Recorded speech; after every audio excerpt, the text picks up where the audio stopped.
ব্যাংকে টাকা পাঠাচ্ছি, আমি রেজিস্ট্রি একটা লোক, আমি কাজ করছি, আমি কেন আপনার ৮০,০০০ টাকা দেবো?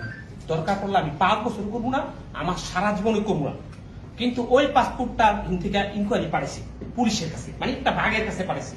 এই বাঘটা আমাকে বলতেছে ২০,০০০ টাকা দিলে আপনার একটা ইনকোয়ারি রিপোর্ট দিয়ে দিন। ওই আমি ২০,০০০ টাকা দিতে রাজি না, একটা টাকাও আমি দিব না। আমি যদি পাসপোর্ট সারা জীবন নাও যাই তাও আমি ৮ টাকা দিব না। কিন্তু সে টাকা না দেওয়ার পরে সে আমার রিপোর্টটা পাঠাইছে, আমি বলে বাংলাদেশের নাগরিকই না। যদি বাংলাদেশের নাগরিক না হইতে পাসপোর্টের এই ভোটার আইডিটা আমার কাছে গেলে না, আমার ৩টা পাসপোর্ট দিল না, দিল কেন? আপনি আপনাকে জবাব দেন। তার প্রশ্ন হইলাম, আপনি ইমিগ্রেশন এমন একটা লোকের পাঠাইলেন পুলিশের কাছে যারা বাংলাদেশে গজব, তারা আমাকে ধরে আপনার পাড়ায় ২০,০০০ টাকা দেন, ১০,০০০ টাকা দেন।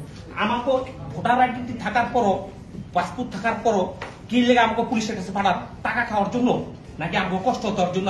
১৭ কোটি মানুষের আপনি প্রশ্ন হইলাম, আপনি যদি আর প্রবাস থেকে আপনি যে ব্যাংকে সারা জীবন টাকা পাঠাইলাম, আমি দুবাই যাবো, আমার একটা পাসপোর্ট করে দিতেছেন না?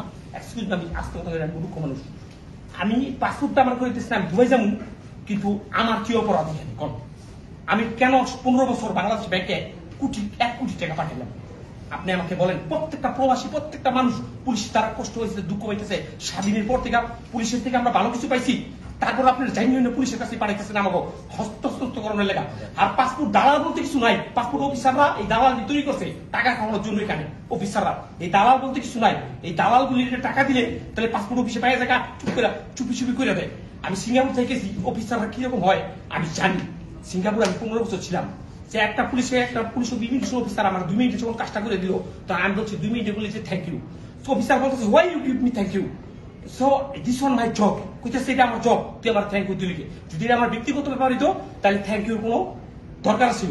কিন্তু আমাদের এখানে সব এখানে পাসপোর্ট অফিসাররা চুপি চুপি টাকা খায়, সে তো আপনি জানতেই হইব। আপনি তো বড় অফিসার, যদি চাইলেও আপনি না জানেন তাহলে তো আর ১৭ কোটি মানুষের বিপদগ্রস্ত। আমি আপনার সেন্টিমেন্টকে যথেষ্ট পরিমাণে অনার করি।